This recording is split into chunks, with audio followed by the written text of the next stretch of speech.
Esse é o podcast Áreas Contaminadas, um dos canais de divulgação científica da ECD Training. Eu sou Marcos Tanaka Reis, sejam bem-vindos e bem-vindas. Estamos no ano 2 do podcast. Sigam a gente também no YouTube, canal ECD Training, no Instagram, @ECDambiental, no Telegram, canal Áreas Contaminadas. Assine a nossa newsletter e fiquem conectados. A trilha sonora foi composta pelos escalafobéticos Mauro Tanaka e Guilherme Durão, @Azalato-Sampa e @Guilherme.Durão. Nossa missão é fornecer conteúdo de qualidade para que vocês ganhem poder pelo conhecimento e ao mesmo tempo dar voz às pessoas do GAC, reconhecendo seu papel e importância pessoal e profissional. O podcast Áreas Contaminadas é um espaço aberto e democrático com opiniões diversas sobre temas ligados ao gerenciamento de áreas contaminadas e ao meio ambiente. Todos e todas são bem-vindos. O oferecimento é da ECD Training e dos colaboradores do Apoia-se. A edição é de Lilian Coreiaço Rios.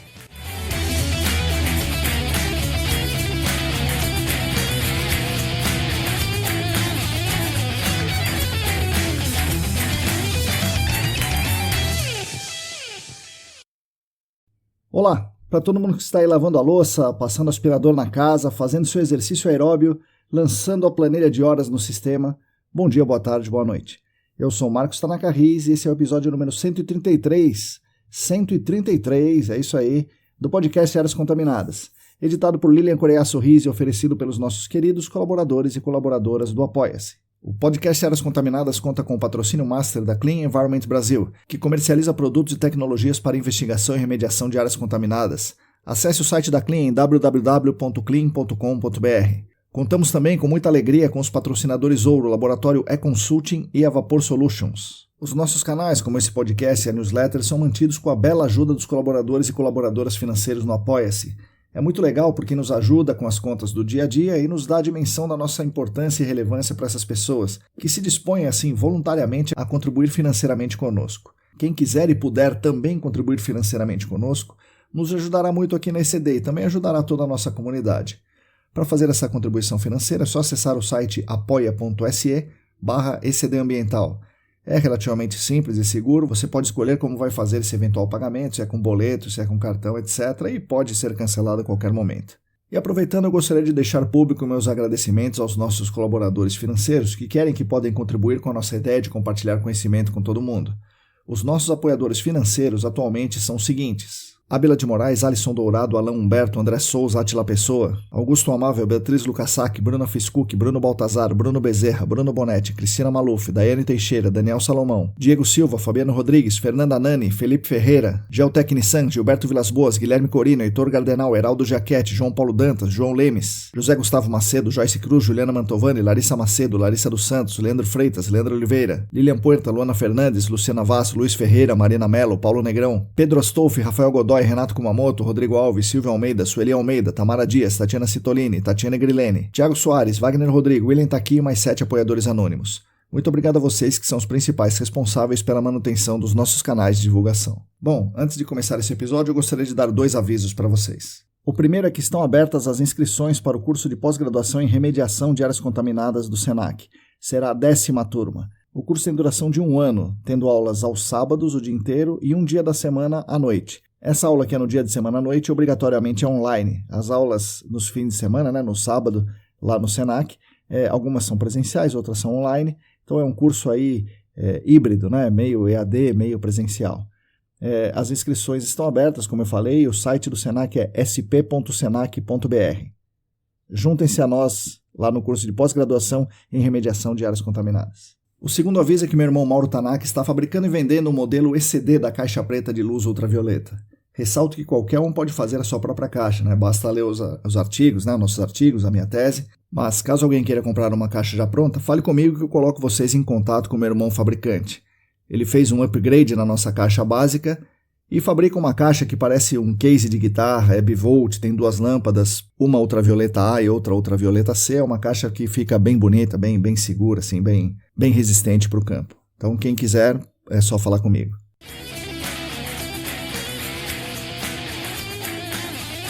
Bom, pessoal, no episódio de hoje eu converso mais uma vez com meu grande amigo Diego Silva. Quem quiser conhecer melhor a história dele, ouça o episódio número 20 aqui no podcast. Mas hoje ele não vai falar da sua história é muito legal, mas ele vai falar de outra coisa. na verdade de dois temas, dois assuntos, dois temas muito interessantes e que ele é um apaixonado especialista. A atenuação natural monitorada, em inglês a sigla M&A, e o outro tema é o uso do QGIS no gerenciamento de áreas contaminadas. Esse episódio faz parte de uma série que eu quero fazer, trazendo pessoas que apresentaram trabalhos recentemente, tanto na conferência da ESAS, quanto na Battelle, quanto publicaram em revistas, periódicos científicos ou outros simpósios, para expor os trabalhos deles aqui, as descobertas, as limitações e as aplicações para nós no GAC. Para quem foi na conferência e não conseguiu ver essas apresentações, para quem não pôde ir e para quem é um entusiasta desses assuntos, nós vamos tentar trazer aqui esses trabalhos. Isso faz parte da nossa missão aqui no podcast, democratizar o acesso aos conteúdos técnicos que nem todos têm acesso. Então hoje o Diego vai falar para a gente sobre a atenuação natural monitorada e suas 3 principais linhas de evidência para comprovar que essa atenuação vai ocorrer. Sobre esse tema, recomendo que vocês ouçam o Screening de Notícias número 7, quando o próprio Diego dá várias dicas de sites e materiais que falam sobre atenuação natural, e o nosso episódio técnico número 067, que é específico sobre atenuação natural, mas nesse episódio técnico ele tem um viés mais básico, sobre os processos de atenuação, e a fala do Diego aqui é mais aplicada e bem mais atual. Em seguida, o Diego fala sobre o uso de um aplicativo de SIG. SIG, para quem não sabe, é a sigla para Sistema de Informações Geográficas. Às vezes você vai ouvir essa sigla em inglês, GIS. Mas o Diego fala aqui de um aplicativo de SIG muito famoso e ainda pouco usado no GAC. Além das funções clássicas do SIG, como permitir colocar atributos em pontos geolocalizados, posicionados geograficamente, o QGIS, que é esse aplicativo que o Diego vem falar com a gente, permite um gerenciamento simples do projeto, permite uma visualização rápida dos dados coletados e uma plotagem das informações como se fosse feito em outros softwares interpoladores, como Surfer, por exemplo. Tudo isso no mesmo aplicativo, que tem uma extensão que ainda faz a coleta de dados em campo de forma simples. Realmente é algo que ajuda bastante no nosso dia a dia e deveria ser mais estimulado. Então, prestem atenção nas explicações de hoje. Papel e caneta na mão e vamos ouvir o Diego. Fique agora com as palavras de Diego Silva.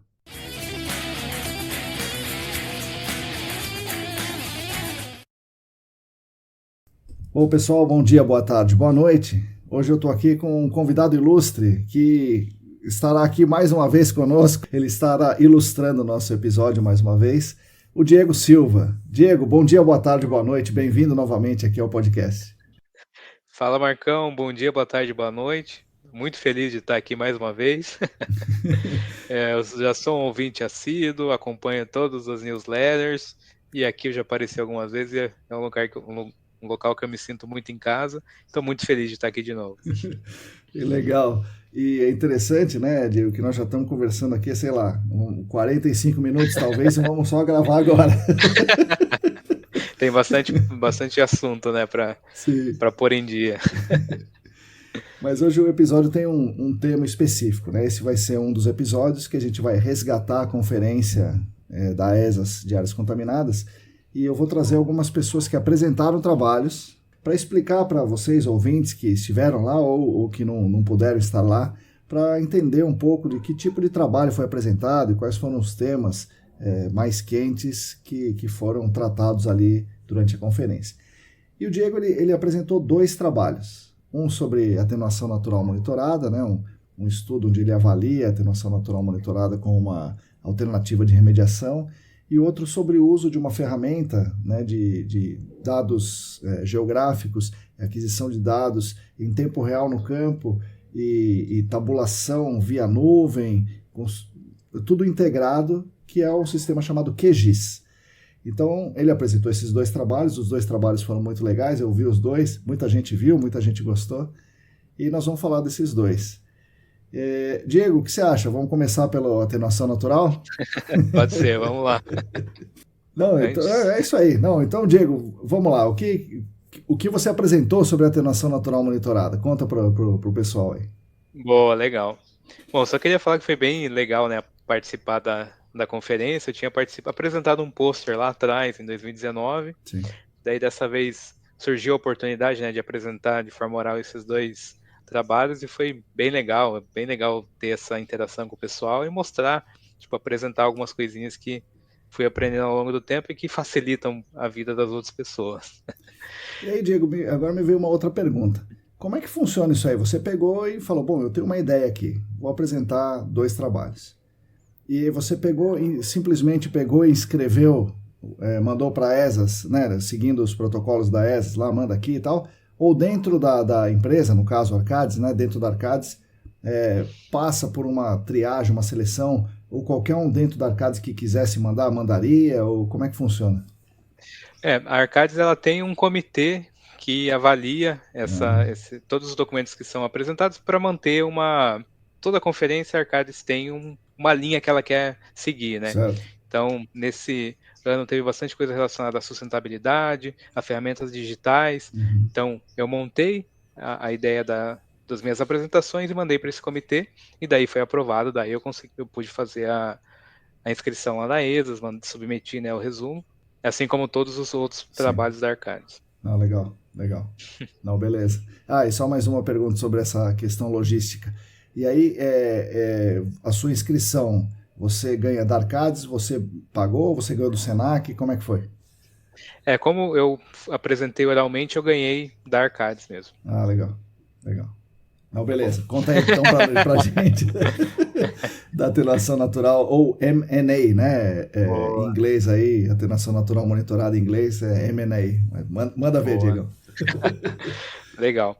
Bom, essa apresentação sobre atenuação natural, ela foi chamada de ferramentas para análise das linhas de evidência de atenuação natural monitorada, né? Um nome meio longo, mas essa apresentação ela teve um intuito de apresentar aquelas coisas essas ideias que eu já apresento nas aulas do Senac, nas aulas da própria ESAS, e trazer, tipo, organizar isso de uma forma um pouco mais resumida, né, do que as aulas, mas mostrar que a gente consegue ter um monte de informações com os dados que a gente já tem de, de, de monitoramentos, de investigações, e a gente consegue usar algumas ferramentas relativamente simples para a gente justamente conseguir entender, será que o meu meio tem capacidade de degradar todos os contaminantes de forma natural? Será que eu preciso fazer alguma coisa? Então, eu acho que seria legal também só fazer, não sei se todos estão completamente por dentro, né, do que é atenuação natural, mas acho que é legal fazer uma Sim, breve sim, introduçãozinha. com certeza. Existem vários autores, né, que definem o que é atenuação natural. A própria EPA tem muitos documentos que definem o que é atenuação natural, mas eu não gosto dessas descrições. Eu gosto muito de uma descrição do livro do Pedro Alvarez, que é um cara da GSI, que eu sou fã do GSI, do Charles Neal. Já falei isso algumas vezes. Ele tem um livro que é, acho que de 2006, se eu não me engano. Ele define que a atenuação natural é uma combinação de processos naturais biológicos, químicos e físicos que agem sem intervenção humana. Então, sem intervenção humana é bastante importante. Aham. Reduzindo a massa, toxicidade, mobilidade, volume e concentração dos contaminantes por meio de alguns mecanismos de transporte, como diluição, dispersão, sorção, volatilização, além de transformações bióticas e abióticas. Então, resumindo, assim, de uma forma muito simples, na atenuação natural a gente vai avaliar se o meio tem capacidade de degradar os contaminantes de forma natural, sem intervenção humana. Então, esse é um tema que eu gosto muito, né, e que até recentemente trabalhei em vários projetos na Arcades em relação a isso, porque é algo que a gente, principalmente fora do Brasil, essa ideia de uma remediação menos agressiva, Uhum. ela tem se tornado até bastante forte recentemente, até com a NSZD, né, novos estudos de NSZD. Isso é uma tendência bastante interessante. Aí existem alguns documentos interessantes da EPA, tem aqui uns clássicos lá da década de 90, de 98, mais ou menos, e que eu tirei algumas ideias ali para conseguir formular essa apresentação, né? Então tem esse documento bastante importante de 98, tem o livro do Idemeyer de 99, e nesses documentos eles falam que a avaliação da atenuação natural pode ser feita através de 3 linhas de evidência. É. Então, quais são as 3 linhas de evidência, né? A primeira, para avaliar a primeira, a gente vai olhar para os contaminantes em si. Então, a gente vai avaliar a massa deles e tentar entender se ao longo do tempo está ocorrendo alguma redução de massa. A gente vai ver qual que é a tendência estatística dessa concentração ao longo do tempo. Então, a gente vai olhar para esses dados históricos da qualidade da água subterrânea, tentando encontrar essa tendência de Para diminuição. avaliar se está, primeiro, se está diminuindo a concentração dos contaminantes, e em segundo, se isso é estatisticamente significativo, né?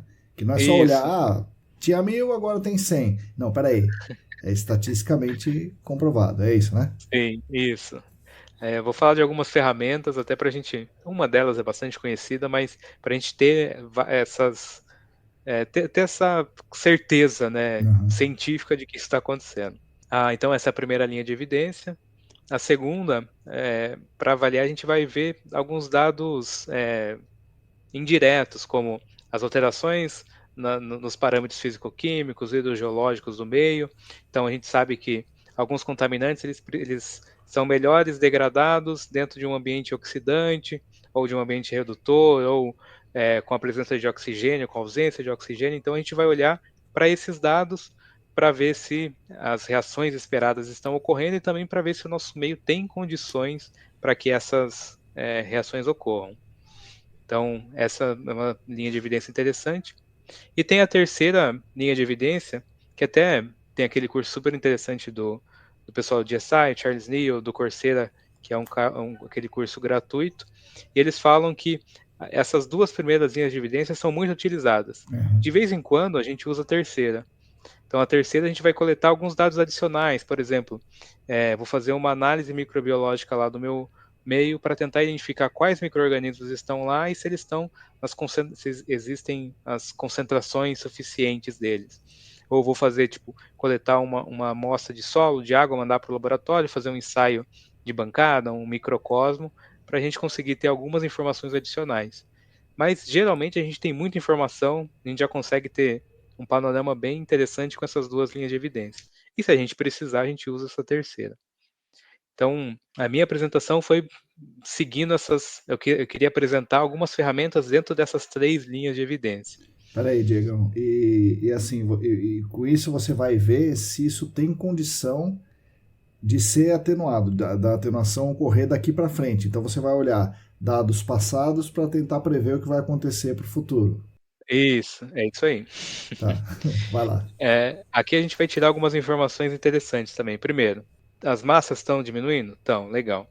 As reações indiretas estão acontecendo? Estão. A gente sabe que até aqui o negócio está funcionando. Mas será que tem condições suficientes para isso continuar acontecendo lá na frente? Uhum. Então, até trabalhei num projeto recentemente com solventes clorados e a gente viu, existe a produção dos subprodutos, né, do TCE, DCE, cloreto de vinila. Pô, legal, tudo está acontecendo. Mas aí quando a gente vai olhar especificamente para o carbono orgânico total É. existente no meio, e ficou muito claro que ele foi sendo consumido gradativamente no passado e chegou um momento que não tem mais. Tudo ele foi consumido. Então a gente sabe que nesse caso específico, a atenuação natural ela não vai conseguir chegar, destruir todos esses contaminantes até o final.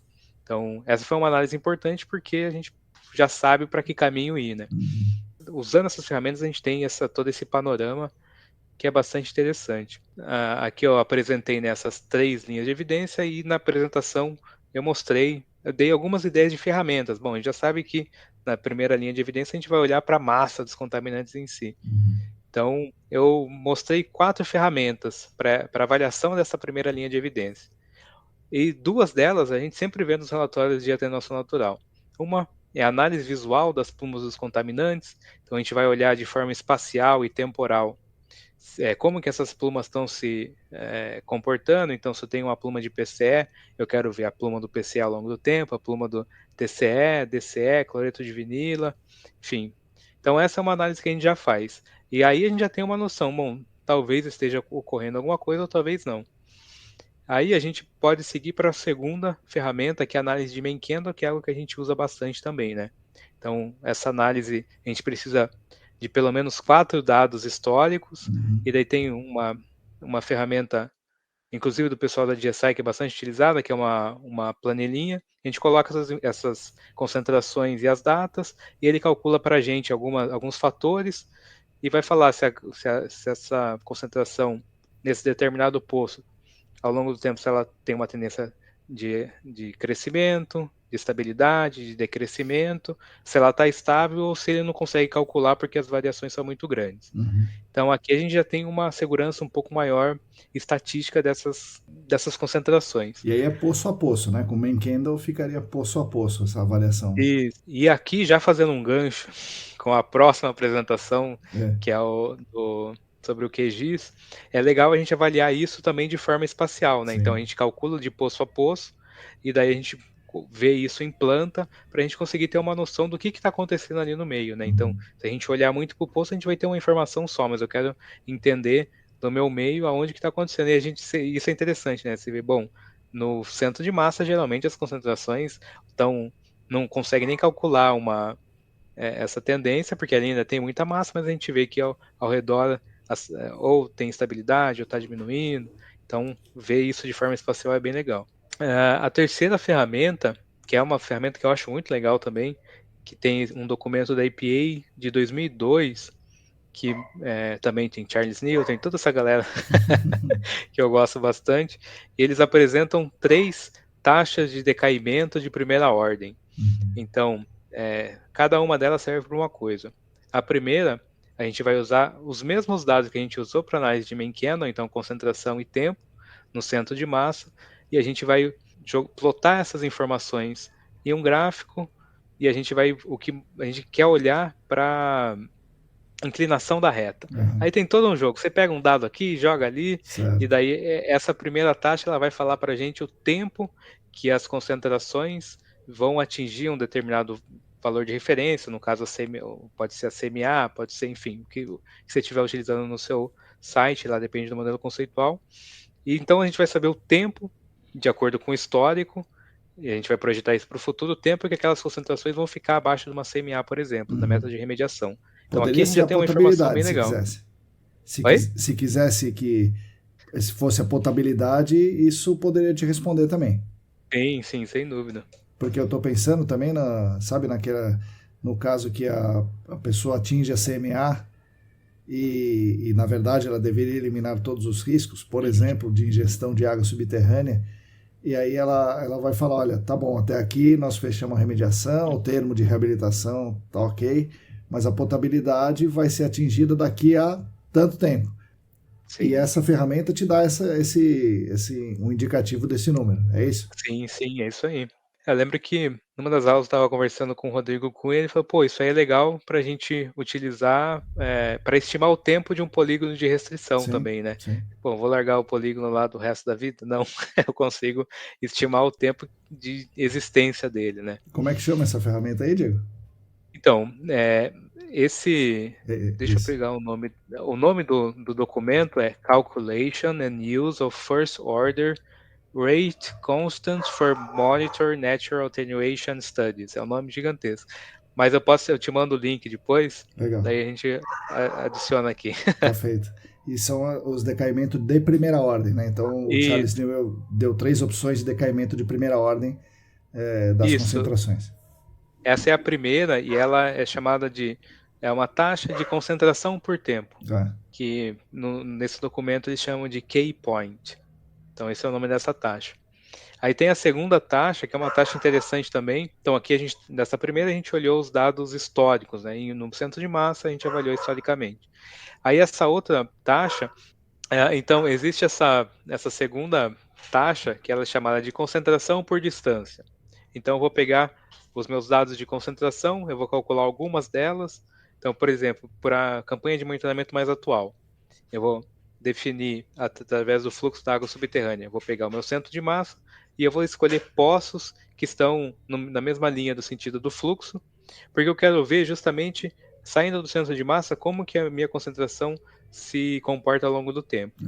Aí é a mesma coisa, eu pego esses dados, ao invés de concentração por tempo, é concentração por distância a partir do centro de massa, jogo num gráfico, também o que me interessa é a inclinação, e daí com essa inclinação eu faço uma continha e eu consigo estimar o quanto que essa contaminação, se ela for seguir sempre essa linha, até onde ela vai chegar em concentrações superiores a CMA. Então eu posso calcular isso, é uma informação legal, né, com base nesses resultados, mas também é interessante eu fazer esse mesmo tipo de cálculo para campanhas anteriores. Então eu posso escolher algumas campanhas E com essas informações eu consigo entender também se minha pluma está expandindo, se minha pluma está retraindo, se ela está estável.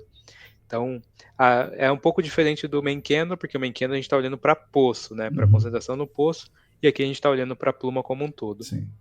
Então, isso é uma taxa bem legal e facinho de calcular.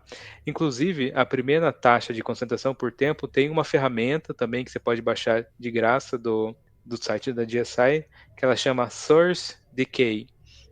Source de fonte, e daí é DK, que é uma brincadeira com o nome das letras, né? Source Decay. E ela também tem um joguinho um pouco mais. Você consegue escolher alguns parâmetros de estatísticos também para ter mais confiança nesses dados. Então isso é bem legal. E ainda nesse documento tem uma terceira taxa de decaimento, que ela é uma taxa de biodegradação. Então, ela é um pouco mais difícil de calcular. Geralmente você precisa fazer um teste traçador para conseguir. O que você quer entender é o quanto que a biodegradação em si está degradando esse contaminante. Porque além da biodegradação, a gente tem advecção, a gente tem diluição, a gente tem volatilização. Então ela serve basicamente para a gente tentar entender só o efeito da biodegradação. E ela pode ser utilizada em processos, em modelos matemáticos, multiflow. E esse documento é bem legal, eu gosto bastante desse tipo de documentos, né, que tem exemplos, como que calcula, ótimo, muito legal. E é claro, né, Diego, nós estamos tudo falando aqui de poço certo, né, poço na unidade estratigráfica e tal, né? Tá certo.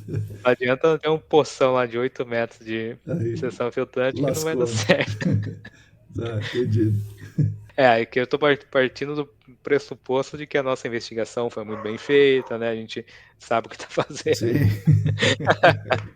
Sim. Porque senão o cara vai pegar aí, né? Amanhã ele vai falar, opa, deixa eu ver aqui, né? Daí tem 4 poços no site dele, cada poço numa profundidade, numa unidade, né? Tudo zoado, e o cara quer achar uma estatística para isso, né? Também não, né? Não tem mágica. Ele pode até achar, né? Mas não vai fazer o menor sentido. É verdade. Bom, então dessa primeira linha de evidência, né, quando a gente está olhando para a massa, a gente já viu 3 ferramentas. Sim. Então, olhou para as plumas, a gente fez o main candle e calculou essas taxas. E tem uma ferramenta que a gente já usa bastante, né, no nosso meio, mas eu nunca tinha visto sendo aplicada nos relatórios de atenuação natural, que é o fluxo de massa. Sim. E isso é interessante.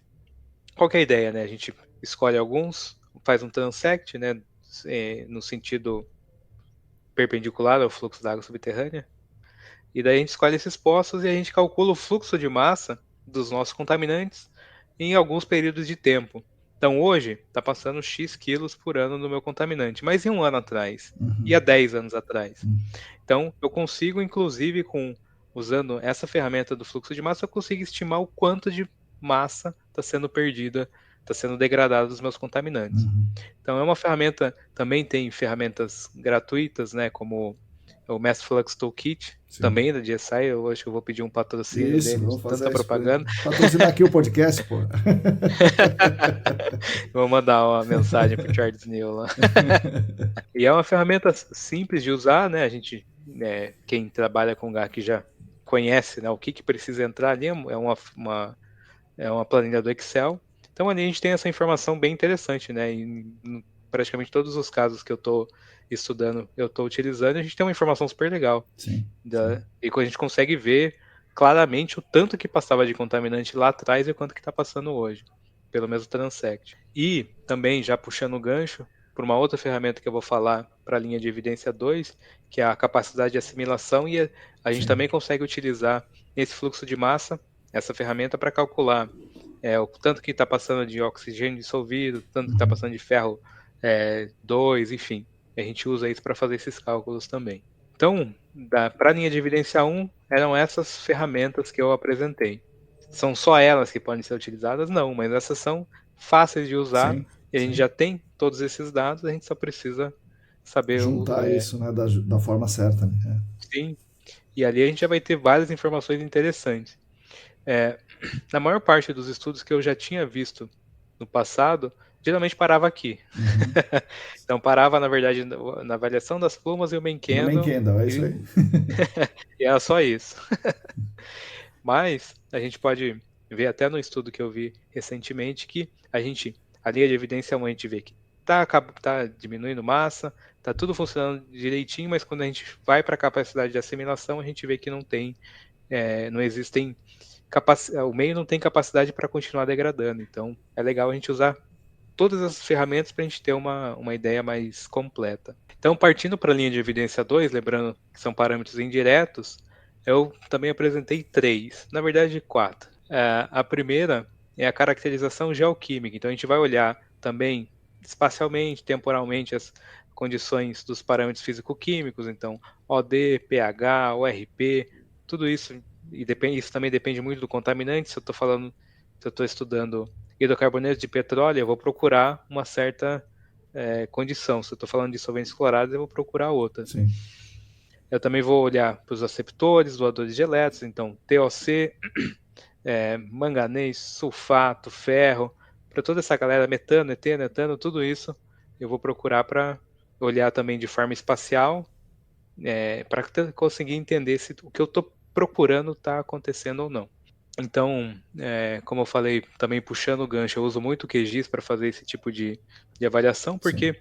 às vezes não dá tempo de pedir uma figura, ela não vai ficar pronta, ou eu preciso que ela seja apresentada de uma forma, a gente não Sim. consegue fazer isso. Então, usando algumas ferramentas do QGIS, eu consigo olhar e juntar várias camadas para eu conseguir saber, bom, aqui é o centro de massa, o oxigênio está assim, exatamente aqui. Já pegando o Então, gancho, é mais fácil no QGIS que no Surfer, por exemplo, né? Porque a galera usa Surfer, é isso ou não? assim, o Surfer é legal, sou muito fã do Surfer, eu usei durante muito tempo. Eu acho que as ferramentas de interpolação dele são muito boas, muito melhores do que a do QGIS. Mas eu gosto do QGIS nesse caso porque eu consigo ter um gerenciamento melhor de várias camadas do meu projeto. Então, eu até posso fazer a interpolação no Surfer, jogar para o QGIS, para eu conseguir ligar e desligar as camadas que eu preciso, sobrepor algumas camadas. Então, as duas são muito boas, mas eu prefiro fazer isso no QGIS. Legal. E para a gente avaliar, bom, aqui o oxigênio dissolvido está menor do que 0,5. Isso é bom ou é ruim? Dessa apresentação eu mostrei um resuminho, né, que eu fiz um compilado da literatura, mas a gente consegue ter essas informações para a gente conseguir comparar no livro do Idemeyer, nesses documentos da EPA. Então, bom, esse determinado contaminante precisa dessas condições. Elas estão ali no meio, no centro de massa, não estão? Então, isso já dá bastante em vários insights também. A gente vê, bom, puta, tá tudo acontecendo, mas o meu pH está muito baixo. Será que eu preciso fazer alguma coisa ou não? Ele baixou, está menor do que o limite mínimo sugerido por essa literatura. Então, isso é uma ferramenta legal. A segunda ferramenta, que aqui é por isso que eu falei, na verdade são 4, porque na segunda ferramenta eu trouxe duas planilhas, que é o BioScreen e o BioChlor. Certo. Então, o BioScreen ele serve para hidrocarbonetos de petróleo e o BioChlor para clorados. Então, elas funcionam de uma forma muito parecida, né? A gente coloca várias informações do modelo conceitual, concentração, aceptor de elétrons, enfim, condutividade Tamanho da hidráulica, pluma. gradiente. São modelos matemáticos, né? Infelizmente o BioChlor faz tempo que eu não consigo mexer nele, porque eles foram feitos em versões mais antigas do Excel, então fica um pouco meio difícil. Ele não funciona. Mas o BioScreen, por um milagre, ele funciona e é uma ferramenta que eu uso bastante e é bem legal. Então ali a gente, com todas essas informações, a gente consegue estimar o comportamento do meu contaminante, também considerando vários tipos de degradação, se é só decaimento por conta da minha vida, ou se é somente considera também essas reações de oxirredução com os aceptores de elétrons, e a gente consegue ver uma estimativa de como que as coisas vão acontecer no futuro. Então, ele também ali ajuda a fazer um cálculo de massa também estimada de degradação, então é uma ferramenta bem legal. O BioChlor, ele fazia isso também, mas tem uma outra ferramenta que ainda funciona dentro do BioChlor, que eu acho bem legal, que é esse documento da EPA de 98 que fala sobre clorados, ele traz acho que um screening protocol, algo assim. Se você tiver meio na dúvida, igual eu falei, pô, mas será que o oxigênio tem que estar assim, tem que estar assado? Ali você coloca, numa das visões dele, você coloca informações, as condições do centro de massa. Então, e ali ele vai dando uma pontuação. Então, ó, oxigênio, a gente está falando de PCE, só que o oxigênio está muito alto. Então, ele dá uma notinha. Aí, no Certo, final, ele calcula uma nota completa, né, certo, considerando todos esses parâmetros. E daí ele fala, bom, dentro de uma faixa que vai de X a Y, a gente tem fortes indicativos de que a degradação está ocorrendo.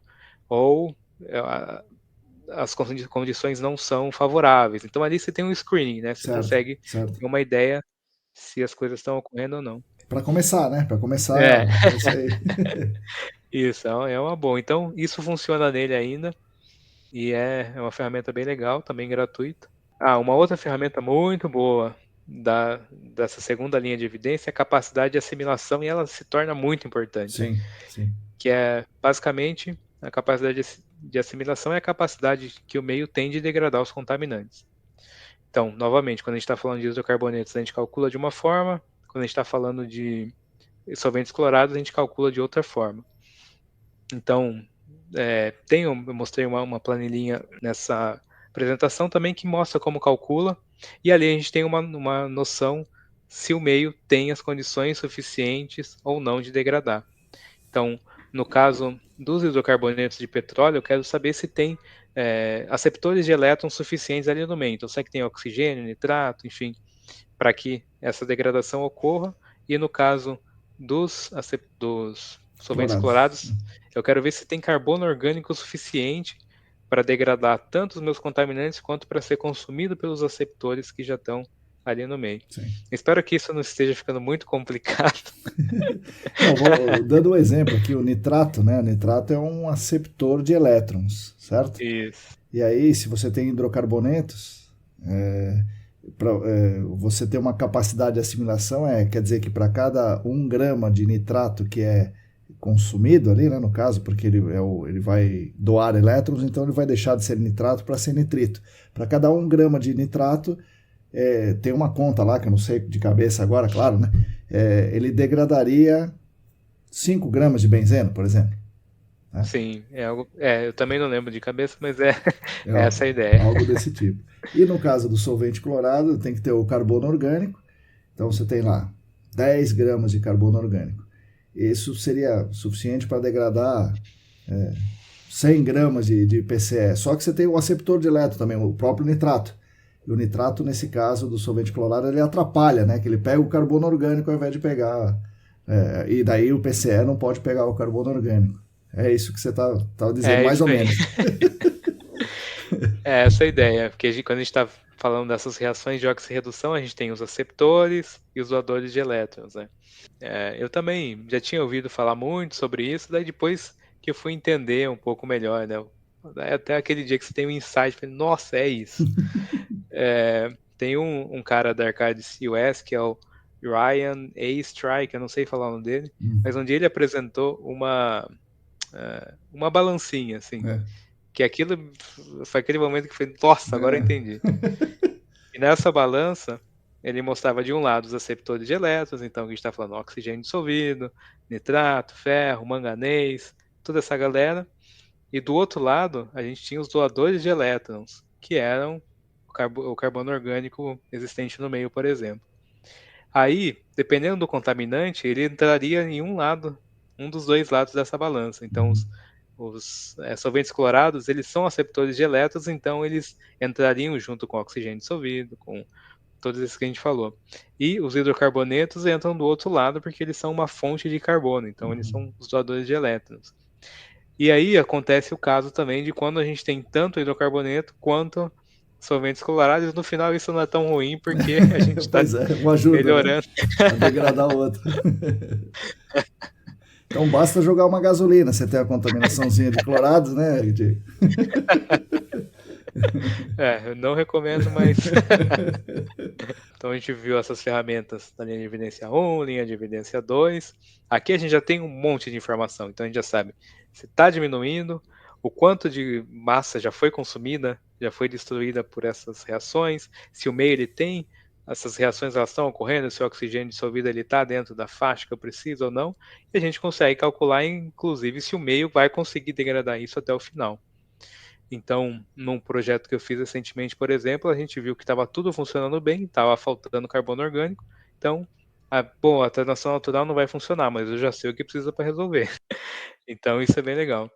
E tem essa terceira linha de evidência, que é muito comum, já vi em alguns projetos da Arcades, onde a gente está meio na dúvida, a gente coleta amostras dos micro-organismos para ver se os que a gente precisa realmente. Então, cada contaminante tem uma gama de micro-organismos que degradam eles, e também a gente precisa que eles estejam dentro de uma faixa. Então, essa é uma forma que a gente pode calcular essa linha de evidência. Uma outra forma é a gente coletar, como eu tinha falado, essas amostras no solo, fazer um ensaio de bancada, porque eu quero saber, por exemplo, qual que é o tipo de degradação, a linha de degradação que é mais expressiva ali. Então, eu consigo fazer isso no laboratório. Pode ser legal, porque caso a gente tenha alguma dúvida, isso pode facilitar. Que tipo de laboratório faz isso, Diego? Se tanto o microbiológico, né, vê se a bactéria está lá, né, bactéria não, micro-organismos, né, não só bactérias, mas que tipo de micro-organismos tem lá, e como é que você sabe que tipo de micro-organismo precisa ter lá, e esse, no caso do ensaio de bancada, que laboratório faz isso? Respondendo uma das perguntas, como que eu sei qual tipo de micro-organismo que está lá, que precisa estar lá, na verdade, né? Então, a gente tem uma literatura, no próprio livro do Idemar, ele já mostra para a gente quais são essas substâncias. Tem alguns documentos mais recentes falando sobre solventes clorados também, por exemplo, os dialococoides são bons, a gente precisa que a concentração seja maior do que 10 a 4 células por ml, por exemplo. Então a gente consegue essas informações na literatura. Aqui no Brasil, realmente eu não vou lembrar o nome, mas eu sei que no Sul tem um laboratório que faz algumas dessas análises, mas eu sei que a Arcades também trabalha com o Microbial Insights, que é dos Estados Unidos, e eu também sei que esse tipo de ensaio de microcosmo também é feito nos Estados Unidos. Eu realmente nunca fiz aqui no Brasil, então eu não sei. Mas eu imagino que não seja algo tão complexo, né? Muito diferente dos ensaios de bancada que a gente já faz. Então, beleza, só para o pessoal ter uma noção, né? Então, nesse momento, a informação é que precisa mandar para os Estados Unidos. A maior parte da disponibilidade está lá, né? Então, nem sempre a gente precisa dessa linha, nem sempre precisa gastar todo esse dinheiro. Então, daí eu terminei essa apresentação mostrando uma conclusão de todas essas linhas, né? Então, o que eu consigo de resposta, por exemplo, fazendo essa análise visual das plumas? Então, eu consigo tirar essa resposta. As plumas estão se retraindo e os subprodutos estão sendo gerados? Pô, uma resposta legal por uma coisa que não demandou tanto trabalho, né? Sim. A pergunta que eu respondo com a análise de Menkendel, qual que é a tendência das concentrações do meu contaminante? No centro de massa está diminuindo, está aumentando? É uma fonte de informação legal. Sobre as taxas de decaimento, quanto tempo vai levar para que as minhas concentrações fiquem inferiores a CMAs ou ao meu padrão de potabilidade? Bom, informação legal. E até onde minha pluma vai se movimentar em concentrações acima das CMAs, e se a minha pluma em si está aumentando, se ela está diminuindo. Então, tudo isso eu consegui com essa ferramenta. E do fluxo de massa eu também consigo. Existe diminuição do fluxo de massa dos contaminantes ao longo do tempo? Então, a gente viu essa linha de evidência número 1 de uma forma bastante ampla, né? Sim. Daí da linha de evidência 2, a caracterização geoquímica. Essas alterações das condições geoquímicas são favoráveis e são indicativas da biodegradação dos contaminantes? Também uma informação bem legal. Sobre o uso do Bioscreen e Biochlor. Qual é a estimativa de transporte e degradação dos contaminantes temporal e espacialmente? Isso também uma informação legal. E eu acho que uma das mais importantes, né, que é a capacidade de assimilação. O meio possui capacidade para degradar completamente os contaminantes? Dessas linhas de evidência a gente consegue responder tudo isso, e quando a gente sobra essa dúvida, com a caracterização microbiológica, esses micro-organismos necessários para a degradação estão presentes em concentrações suficientes? Então, olha só, a gente fez um estudo com ferramentas simples, mas a gente consegue ter uma noção muito completa de tudo que está acontecendo. E sem gastar muito dinheiro, né? Assim, dinheiro extra, né? Vai gastar, obviamente, trabalho, portanto, horas, pensamento e tal, mas você não precisa furar mais, digamos assim. Sim. E aqui a gente usa muitos dados de monitoramento, que a gente já faz o Sim, monitoramento, né? Então a gente precisa monitorar e a gente já tem esses dados, talvez uns dados que a gente não tem, que nós não costumamos coletar, que são os aceptores de elétrons, por exemplo, carbono orgânico total, cloreto, por exemplo, no caso sim, de clorados, eles não são análises muito caras, né? Então a sim. gente pode, dependendo se essa for a necessidade do site, a gente pode adicionar essas amostras por um custo que, na verdade, o resultado, né, é muito maior do que o custo que a gente gasta. Sim. Porque os dados já estão lá, né? É Pois só é, você juntar. Eu quero que você mostre isso e faça aquilo. pois é. Beleza. Bom, então esse foi o resumo um pouco estendido, né, da minha primeira apresentação. Sim. Mas para quem participou, né, da conferência da ESAS, provavelmente já recebeu esse material que eu disponibilizei lá. Sim. Então, eu tenho uma planilhinha super legal para calcular um monte de coisa e se alguém precisar, é só entrar em contato. Beleza. Bom, Diego, agora vamos para a estrela do episódio e um dos seus xodós já faz tempo, né? Que você me conta desse negócio faz tempo. O QGIS. Então, o que é o QGIS? Para que ele serve? Quais são as características básicas? E dentro do nosso negócio aqui, o gerenciamento de áreas contaminadas, qual é o papel dele, né? Que foi isso que você foi explicar na conferência. Boa. Bom, o nome dessa apresentação é Utilização de Sistemas de Informações Geográficas no Gerenciamento de Áreas Contaminadas. Sistema de Informações Geográficas é o famoso SIG, e uma definição do que é um SIG, né? É uma ferramenta que permite a visualização, edição e análise de dados georreferenciados. Parece que não deu para entender nada, mas é basicamente uma ferramenta que vai me auxiliar a analisar uns dados que estão dispostos geograficamente no local. Então, eu sei, por exemplo, num site que a gente investiga, eu sei a minha sondagem 1 está aqui, a minha sondagem 2 está ali. Então, eu vou usar esse georreferenciamento desses pontos, para eu conseguir tirar alguma informação e entender espacialmente o que está acontecendo no meu site. Então, é essa a definição de GIS. E existem várias ferramentas de GIS. Então, acho que uma das mais famosas é o ArcGIS, que é um software proprietário, então você precisa pagar para ter uma licença, é um software ótimo.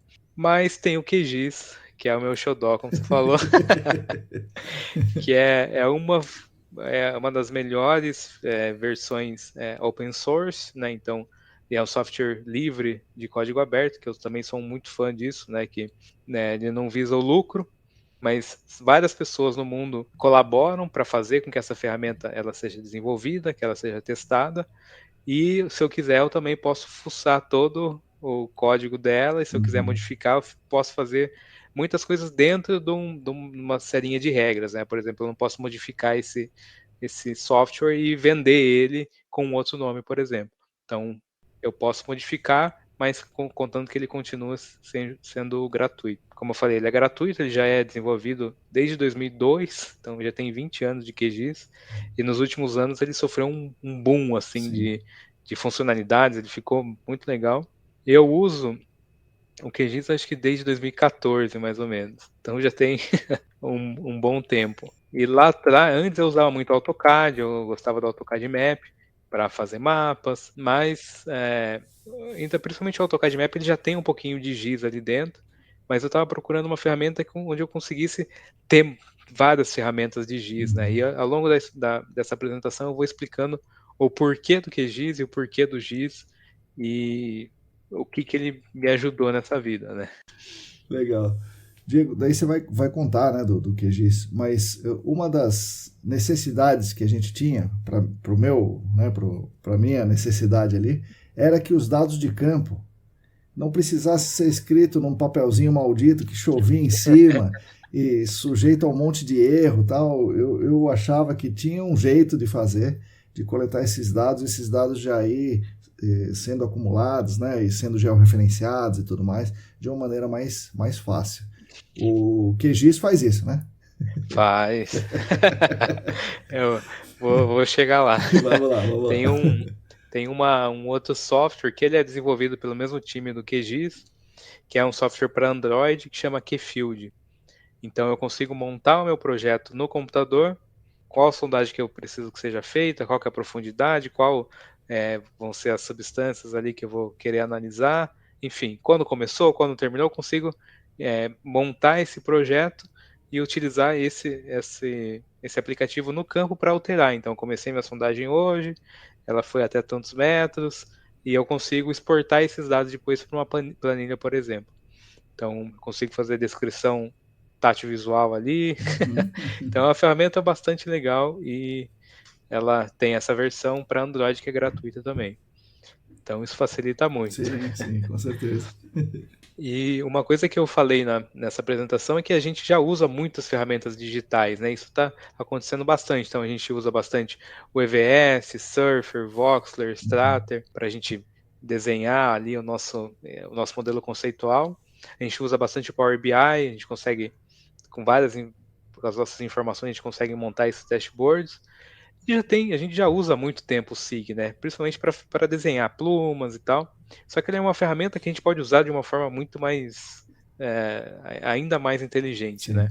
E esse ponto que você falou é bastante interessante, que esse é um dos maiores objetivos da apresentação. Assim, a gente tem uma grande quantidade de informações, às vezes elas estão setorizadas, a gente tem a informação, quem fez a avaliação preliminar, a informação está lá, guardada. Aí está num relatório que nem sempre está ali na mão.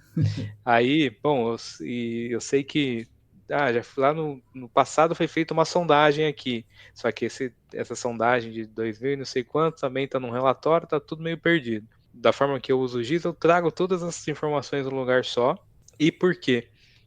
Eu quero que todas essas informações fiquem disponíveis, principalmente para quem está fazendo atividade de campo. Sim. Então, a pessoa que vai para campo, ela ainda precisa carregar muito papel. Então, ela precisa do modelo conceitual, ela precisa da avaliação preliminar, ela precisa do mapa com a localização dos pontos, ela precisa imprimir um outro papel falando o que ela precisa fazer naquele ponto, e inclusive um outro papel com a ficha de campo, né? Então, e ali no campo é um momento crucial, né? Eu preciso de todas as informações no lugar só. Sim. Então, o GIS, para mim, eu venho usando ele durante muitos anos, né? E aperfeiçoando, aprendendo um pouquinho aqui, conversando com quem sabe mais de uma coisa, aí, isso aqui é legal para aplicar nesse meio. E a gente estava conversando em off aqui sobre aquele fórum que a gente participou de áreas degradadas de uma universidade de Minas, e o pessoal mostrou diversas funcionalidades do GIS, e dessa forma que eu apresentei, umas pessoas falam, nossa, eu nunca tinha pensado em usar o GIS dessa forma. Então, existem infinitas possibilidades. Sim. E da forma que eu uso hoje, então eu monto todo esse modelo conceitual num arquivo, e ele fica lá na pasta do projeto. Então, se por um acaso eu estou em campo, ou estou em outro lugar, e a pessoa precisa de uma informação, a informação está ali, né? Não está dispersa em vários lugares. Então, isso ajuda bastante. E nessa apresentação, eu mostrei 3 principais formas de utilizar. Então, uma em organização de dados. Então, como eu falei, a gente vai fazer a avaliação preliminar. Eu sei, eu levanto toda a minha hidrografia do local, onde há APP, onde não é, quais são as áreas contaminadas cadastradas ali no raio de 500 metros. Só que geralmente isso fica no relatório, e às vezes eu preciso dessa informação ali no campo. Então, desde o começo eu começo a trazer essas informações. Isso é mais fácil porque uma boa parte do banco de dados que a gente usa, ele já está disponível, inclusive em formato de SIG, né? Aqui em São Paulo tem o DataGel, que é da Secretaria do Meio Ambiente de São Paulo, que a gente tem um monte de informação, então eu só preciso falar para o QGIS, pega informação daqui. Isso é bem facinho de fazer. Oi? Você faz isso? O QGIS pegue lá no DataGel, é isso? É isso aí. Pô, legal. Eu entro lá no DataGel, daí eu, por exemplo, quero ver as áreas contaminadas em São Paulo. Daí eu clico nesse shape que está lá, e ele me dá um endereço da web. Daí eu copio esse endereço, jogo no QGIS e ele puxa essas informações de lá. Olha, legal, pô. É bem legal. É muito mais fácil, Sim, né? Já tá... Nossa Senhora. Pessoal, eu não sabia disso, não sei. Talvez vocês aí que estão me ouvindo já sabiam, mas Quem não sabia, tá sabendo agora. E isso ajuda pra caramba. É, legal. E no DataGel a gente tem informações de hidrografia, bacia hidrográfica, Sim. de geologia, pedologia, tá tudo lá, né? Pois é, pois é. E todas as informações a gente consegue puxar dessa mesma forma. Então, muito fácil. Então, nessa organização, né, nesse primeiro bloco de utilização do QGIS, eu coloco todas as informações e a ideia é montar esse banco de dados que a gente pode e deve constantemente atualizar. Sim. Isso a gente vê uma otimização muito grande de tempo e recurso, né? Porque eu não vou ficar gastando tempo procurando, eu vou gastar um pouquinho para montar esse banco de dados. Mas enquanto a pessoa estiver coletando lá no campo, ela vai usar esse banco de dados. Sim. A pessoa que está fazendo um relatório, mas por que essa concentração deu aqui? Ela consegue, ali no QGIS, ela tem um mapa falando exatamente, mostrando o layout do empreendimento, o que tem ali, o que não tem, por onde passa o curso d'água mais próximo, onde está a área contaminada mais próxima. Então tá tudo ali no lugar Sim, só. pois é. Aí o segundo Você uso que falando esse assim também parece até bobagem não usar, né? Nossa, quem não usa isso tá fazendo bobagem, né? Tá perdendo tempo, caramba, né? isso é interessante porque assim, eu não sou uma pessoa que saiba muitas coisas, às vezes estou conversando com uma pessoa que sabe muito de GIS e mas tem esse método de interpolação, eu não sei. Eu uso um Uhum. negócio super simples, mas só esse negócio simples já Ajuda ajuda demais. demais. Então, esse primeiro bloco de organização, eu junto essas informações, monto o banco de dados, e daí eu passo para o segundo bloco, que é o gerenciamento, que isso é bastante interessante também. Então, como eu falei, o pessoal está lá em campo, tem um plano de investigação de solo, de instalação de poço, de amostragem de ar do solo, enfim, eu montei um plano para o cara. Uhum. E daí, nesse plano, dentro desse shape, né, dessa camada que eu criei no QGIS, eu consigo colocar as informações do nome do ponto, qual a profundidade que ele precisa instalar esse posto, por exemplo, se tem essa ideia inicial, enfim, várias informações eu consigo colocar ali, e tem uma coisa que eu coloco também que é situação. Então, quando esse projeto chega para a pessoa que vai executar a atividade, está tudo como planejado. Está numa corzinha vermelha, por exemplo. Sei. Daí assim que a pessoa for fazendo, vai mudando de cor. Esse aqui Ah, já virou verdinho, porque ele está executado. faz isso dentro do QGIS. Interessante. E algo super simples também, uma caracterização de ícones, que eu falo porque diz, a hora que aparecer executado aqui, você muda para verde. Uhum. Beleza, ele faz. Pô, legal. E isso é legal porque eu utilizei alguns projetos, né, bastante grandes de investigação, com Uhum. 300 sondagens, sei lá quantos postos de monitoramento para instalar. E a gente estava em 6 equipes diferentes, né? Então, imagine aquele Sim, monte de loucura, gente, né? aquele monte de equipe de sondagem, e dessas pessoas, somente uma conhecia realmente o site, né? É. Então, utilizar essa ferramenta e trazer todas essas informações foi facilitou a vida de todo mundo, porque Sim. ali eu conseguia colocar até, bom, para fazer esse ponto, você precisa pegar a liberação com fulano de tal que fica em tal sala. Então tá tudo Uhum. ali num lugar só. Sim. Putz. E isso facilita também, porque o cliente também quer saber, pô, mas eu tô com 6 equipes aqui, o Sim. quanto que já foi feito? Sim. Então ali eu consigo mostrar para ele dentro do GIS, bom, olha, 50% já foi feito, essa área já está pronta, essa aqui Uhum. ainda a gente está executando. Não só a porcentagem total, mas geograficamente, né? Olha, Sim, nessa área é 30%, nessa outra é 70%. é isso aí. Pô, E, legal. e é interessante, né? Porque eu estou usando exatamente o mesmo projeto que Sim. eu tenho todas as informações que eu levantei no bloco anterior aqui de utilização, e as mesmas informações continuam ali e eu continuo adicionando informações, né? Então, nesse projeto específico, a gente já trabalha nele há algum tempo, então a gente tem um histórico de tudo que aconteceu. Então, eu até fui para campo com um cliente esses dias, a gente estava olhando uma outra área para tirar algumas informações, e daí ele estava com o Keyfield instalado no celular, Uhum. e ele consegue ter as informações. Bom, né, essa sondagem foi feita a tal dia, e a gente Uhum. parou nessa profundidade porque, sei lá, não conseguiu avançar por conta disso, daquilo. Então, Sim. todo esse histórico está ali. Tá no celular do cara ali. Caramba. Então, isso é muito legal. E a terceira utilização é a análise. Então, eu organizei as informações, eu executei as atividades e agora eu tenho os resultados. Uhum. E eu consigo usar algumas ferramentas super simples também para eu saber, por exemplo, aonde está mais contaminado. Então, as maiores concentrações estão aqui, as menores estão ali. Essa aqui é um uso que a gente já faz para desenhar pluma de contaminantes, enfim. Só que ali, com o QGIS, às vezes não preciso de uma pluma muito bem desenhadinha, eu preciso ter uma noção, igual eu estava falando lá da atenuação natural. Eu quero saber onde que é meu centro de massa, como é que está o oxigênio dissolvido ali. Então, com essas ferramentas bem simples de visualização, eu consigo tomar uma decisão ali muito mais rápida. Isso é bem interessante. Realmente o negócio né, muito, muito bom. E o cara assim, o cara leigão, tipo eu, o que o cara precisa fazer além de baixar o QGIS? Quanto tempo ele vai demorar para aprender a mexer? Ele precisa fazer cursos longos ou tutoriais específicos? Como é que funcionaria para o leigo?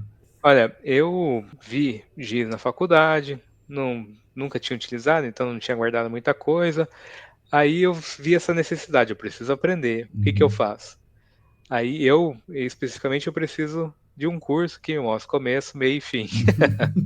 Porque tem muita gente que aprende sozinho no YouTube, mas eu procurei alguns cursos, eu vi cursos caros, R$1.000. Nossa, não vou fazer. Aí eu entrei no Udemy, que é uma plataforma que eu adoro, e eu paguei R$19,90 no curso. Então, eu fiz um curso que já está bem um pouco antigo, né? Que é da versão 3.0, agora já está 3.20 alguma coisa. Mas é um curso que mostra começo, meio e fim, um monte de ferramentas. É óbvio que um monte de coisa que eu vi lá eu ainda nem usei. Eu até quero refazer esse curso para ver se agora encaixa alguma coisa. Mas esse curso tem, acho que 12 horas. Você consegue fazer o tanto que você conseguir, né, por dia, enfim. Mas assim, várias pessoas que estão começando a trabalhar comigo, que eu nunca vi QGIS, não sei como é que funciona. E alguns dias já está sabendo usar, porque não é tão complicado. Nesse uso que eu tenho, né? Óbvio que tem um monte de ferramenta lá que eu não sei nem para que serve. Mas nesses usos que eu uso é bastante simples e não demora muito tempo, não. É uma equipe que você lidera, é isso, né? Assim, um projeto que você gerencia, vamos chamar assim, né? Você comanda um projeto e as pessoas que trabalham com você, obviamente, usam, né? Porque é o seu... É isso, as pessoas já ganham uma tarefa, ó. Você vai utilizar o QGIS. Aprenda o QGIS. Mas eu não quero, mas vai ter que aprender. Pô, beleza, então, se não quer, anota no papelzinho ali. Não, mas várias pessoas que até trabalhando, sei lá, vieram de outras equipes, foram me ajudar, e daí eu fiquei sabendo que estão utilizando em outras. Pô, mas isso aqui é legal, vou usar aqui também no meu projeto. Então, a minha intenção é justamente disseminar isso, porque é algo que, pô, facilita a vida, de graça, é muito fácil de usar. Pois é. E lá na conferência, bastante, sei lá, vieram algumas pessoas falar com você sobre isso, né? Como é que foi essa conversa aí, Diego? Foi legal, assim, algumas pessoas já utilizavam e me pediram algumas dicas de interpolação, então tem alguns complementos que daí o QGIS vai fazer basicamente o que o Surfer faz, né, de interpolar os dados, montar uma pluma. Então isso foi interessante. Eu conversei com o senhor do Rio Grande do Sul, se eu não me engano, que ele usa bastante, e lá ele estava aprendendo uma linguagem de programação, que eu não lembro se era Python, se era R, alguma coisa assim, para que ele consegue automatizar algumas coisas do QGIS. Então ele não precisa muitas coisas do que eu faço manualmente. Essa programação faz automática e automaticamente diminui esse tempo. Então isso foi bem interessante. Eu conversei com umas outras pessoas até da própria Arcades que acharam interessante. Pô, eu quero aplicar isso no meu projeto, será que dá para fazer isso? Será que dá para fazer aquilo? Então foi bem legal. Assim, até depois eu conversei com algumas pessoas, uma outra pessoa veio perguntar, porque ele estava precisando, ele era um cliente, ele queria usar isso lá na empresa dele, porque ele tinha um monte de informação e estava tudo meio disperso, e ele queria juntar num lugar só. Então foi bem legal, assim, é interessante ver que várias pessoas percebem, pô, eu consigo usar isso aqui. Sim. Então isso foi bem legal.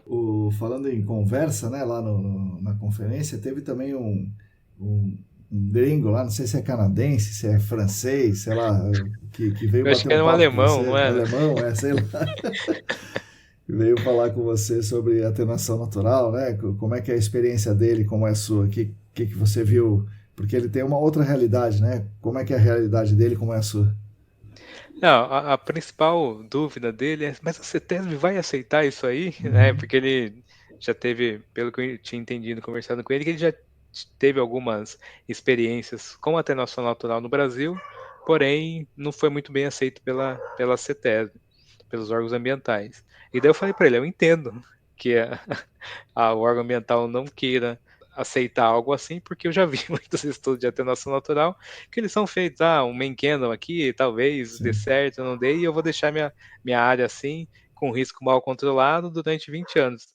Garanto que a garantia sou eu, né? Tá tudo certo. E é óbvio, se eu fosse o órgão ambiental, eu também não queria aceitar isso. É.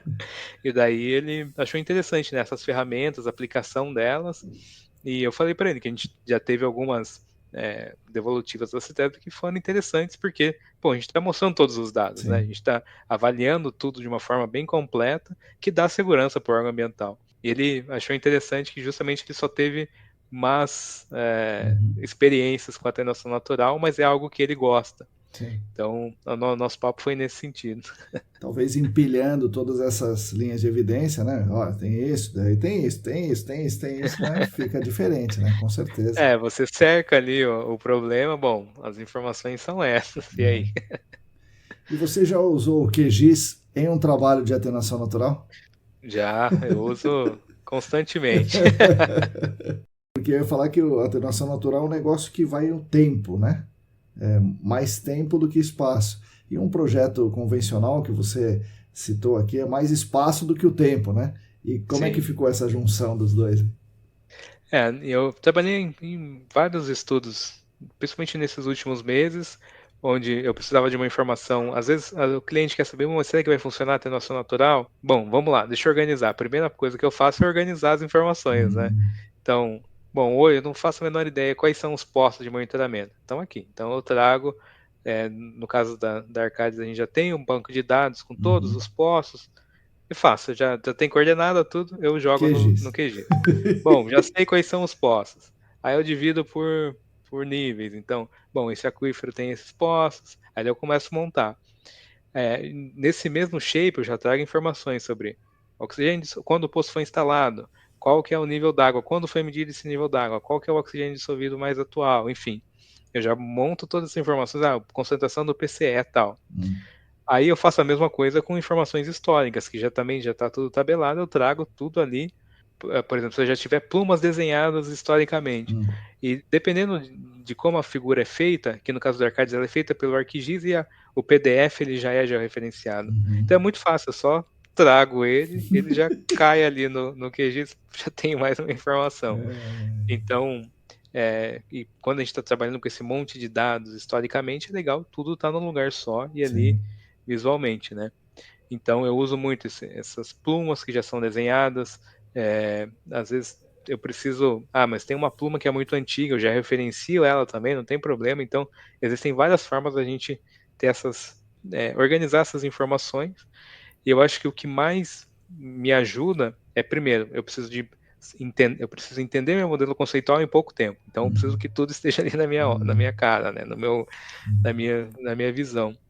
E daí eu preciso avaliar esses diferentes layers, né? Então, bom, aqui eu tenho minha contaminação hoje, eu consigo ver ali no segundo depois como que era a minha contaminação lá atrás, quais são as alterações dos parâmetros físico-químicos. Então, isso facilita demais. Eu tenho esse poço que tem todo o histórico dele, eu clico lá, tem todas as informações, às vezes eu esqueço, ou até o cliente me pergunta: mas qual que é a profundidade desse poço? Tá tudo ali, é fácil.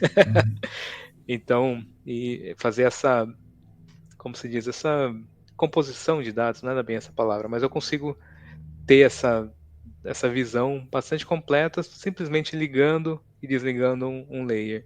E às vezes eu preciso de uma figura rápida para mostrar para uma apresentação, também já faço tudo ali. Sim. Então é muito útil. Atualmente eu não consigo mais trabalhar sem utilizar isso. Legal. Bom, então, assim, para a gente encaminhar para o encerramento, você recomenda tanto a atenuação natural quanto o QGIS? Eu É acho que claro, com todo esse entusiasmo que eu mostrei é aqui, claro, né? com certeza. E onde cada um dos dois é particularmente melhor, né? Em caso grande, caso pequeno, ou hidrocarboneto, ou indústria, ou solvente clorado, ou metais, mineração, caso antigo, caso novo, como é que, onde é melhor assim? Bom, vou começar com a atenuação natural, né? É. A atenuação natural, ela é muito utilizada em hidrocarbonetos e solventes clorados, a gente tem muitos documentos, Uhum. mas mais recentemente outros estudos, outras aplicações vêm sendo utilizadas. Então, até conversei com algumas pessoas na Arcade sobre a atenuação natural de inorgânicos Uhum. e radionuclídeos, que também tem alguns documentos mais é, recentes da EPA. Mas a maior parte dos projetos que eu vejo é de hidrocarbonetos e solventes clorados. Uhum. E em uma parte deles, a gente vê que a atenuação natural vai funcionar de uma forma excelente, e outra a gente vê que o próprio meio não tem condições, mas ali a gente já sai com informações de que o que eu preciso fazer para resolver. Certo. Então, ele funciona de diferentes formas. A gente só precisa... E uma coisa interessante, às vezes eu demoro 1, 2, 3 dias para conseguir dar uma resposta, né? Vai funcionar a atenuação natural porque eu Uhum. preciso aplicar essas ferramentas. Então, aplicando as ferramentas, a gente vai saber se vai funcionar ou não. Então, eu recomendo, se você tiver um tempinho e tiver interesse, sempre utilizar essas ferramentas, porque você vai ter um insight muito completo do seu modelo conceitual com pouco esforço. Sim. Então, não tem uma receitinha, mas vai funcionar exatamente aqui ou não vai funcionar ali. Certo. Mas eu recomendo sempre avaliar, porque pode ser que resolva o seu problema. E, claro, casos com dados, né? Se não... Isso. E uma coisa importante que eu acabei não falando aqui na apresentação, mas quando a gente está falando de atenuação natural, uma das coisas mais importantes é o risco. Uhum. Então, não adianta nada eu ver que está tudo funcionando muito bem, só que está tendo risco de intrusão de vapores, Sim. tem pessoas consumindo água contaminada e É, eu vou falar que o problema vai ser resolvido em 20 anos, não né? dá, Então, né? O cara tá tomando água agora, né? Tá, sem dúvida. então essa questão do risco é bastante importante. Então, a gente sempre vê, né, os projetos que já estão ali quase no finizinho da remediação, ainda tem algumas concentrações, mas os riscos estão bem controlados, os receptores não estão expostos, então eu consigo utilizar sem problema nenhum. A questão do risco é bastante importante. Pode ser, acho que são dois pontos bastante importantes: o risco e o tempo de remediação. Então, a atenuação natural não vai acontecer de um dia para a noite, Uhum. né? Pode ser que as concentrações sejam degradadas em 10, 20, 30 anos, e eu preciso entender se o meu modelo conceitual aceita isso, né? Se o meu gerenciamento ali ele comporta todo esse tempo. Acho que esses são os principais pontos para a gente ver se vale a pena usar a atenuação natural ou não. Agora, sobre o QGIS, Isso. ele deve ser utilizado em todas as em todas as situações. Certo. Tô vendo, até o gerenciamento, né?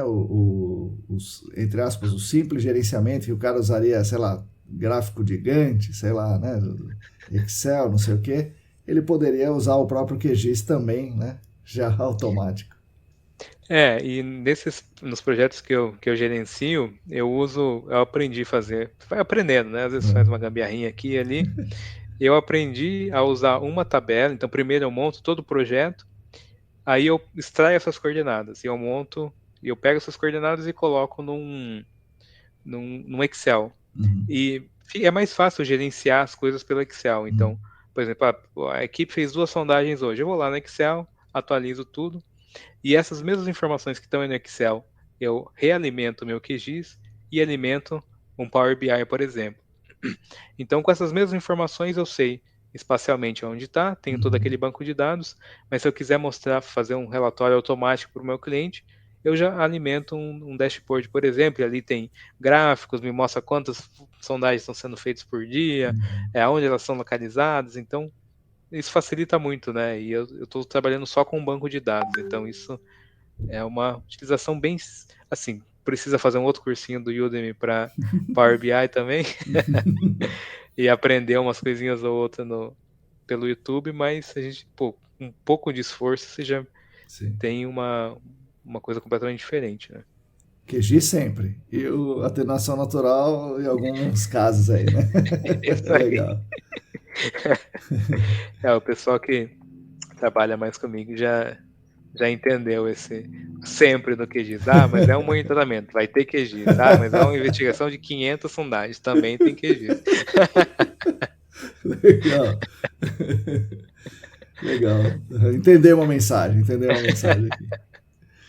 Bom, os ouvintes certamente gostaram, né? Então essa proposta foi trazer os temas que foram discutidos lá na conferência para aqui nesse nosso programa, né? De modo que até quem não foi lá possa ver e vai ficar gravado aqui, a pessoa pode revisitar quando quiser. Então esse foi o QGIS e atenuação natural monitorada. Diegão, muito obrigado pela presença e agora é isso aí, o podcast é seu, pode cantar, contar piada, o que você quiser. Bom, eu agradeço mais uma vez enormemente, né, esse espaço, sempre fico muito feliz de vir aqui, de bater esse papo descontraído e eu sempre, como eu já te falei, sempre, até as pessoas que estão começando a trabalhar comigo, falam, a primeira coisa que você tem que fazer é escutar o podcast do Marcão e principalmente esse, já passa direcionado para o que... começa por esse episódio, aquele... Faz uma curadoria, né? Curadoria. Legal. É isso aí, a newsletter também não pode deixar, porque eu também é uma coisa... todo domingo eu vou na feira, né? Sou um senhor já de idade, então eu acordo bem cedinho, mas antes de ir na feira eu leio a newsletter pelo celular. Porque teve um senhor, mais senhor, que já pôs a newsletter, né? Antes de sair na feira. É isso aí, então fico muito feliz mesmo e eu falei sobre 2 temas que você já me conhece há bastante tempo, sou apaixonado por eles, né, e a ideia é a gente, tanto no caso da atenuação natural, a gente fazer uma investigação, uma remediação de uma forma que não precise ser tão invasiva, e a gente vê que em alguns casos funciona, e o QGIS que é uma ferramenta que salva tempo, dinheiro, diminui erros, facilita a nossa vida de uma forma muito legal e é de graça, né? Então, essa é a mensagem que eu queria trazer. Sobrar mais tempo o pessoal meditar depois, né, Diego? É isso aí. Você economiza 1 horinha, depois você gasta lá sentado em silêncio. Isso, fica lá. Valeu, Diego. Obrigado aí. Eu que agradeço. Bom, pessoal, espero que vocês também tenham gostado dessa nossa conversa. Agradeço demais ao Diego pelo esse bate-papo, sempre muito legal, e por compartilhar todas essas dicas extremamente valiosas para nós, profissionais do GAC. A atenuação natural já é consolidada no nosso mercado, mas esse olhar que o Diego nos mostrou, ou seja, avaliar os dados que você já tem, para que você possa fazer aí uma indicação, né, para que você possa ter uma indicação de que a atenuação natural possa ocorrer, é uma dica muito importante. Junto com isso, esse conselho de pedir alguns parâmetros a mais de análises químicas, de doadores e receptores de elétrons, isso vai te ajudar muito a tomar decisões. E sobre o QGIS, eu acho incrível que isso não seja uso corrente em 100% das consultorias do gerenciamento de áreas contaminadas. É um software gratuito, simples e que nos entrega muita coisa. Espero que vocês tenham essa dica em mente quando forem propor algumas mudanças aí onde vocês trabalham. Quem tiver alguma dica adicional de QGIS ou de atenuação natural, por favor, mande para a gente poder divulgar para os demais colegas. Recomendo também que vocês deem uma olhada nos links principais que o Diego gentilmente deixou na descrição desse episódio aqui. Salvem tudo isso vale ouro.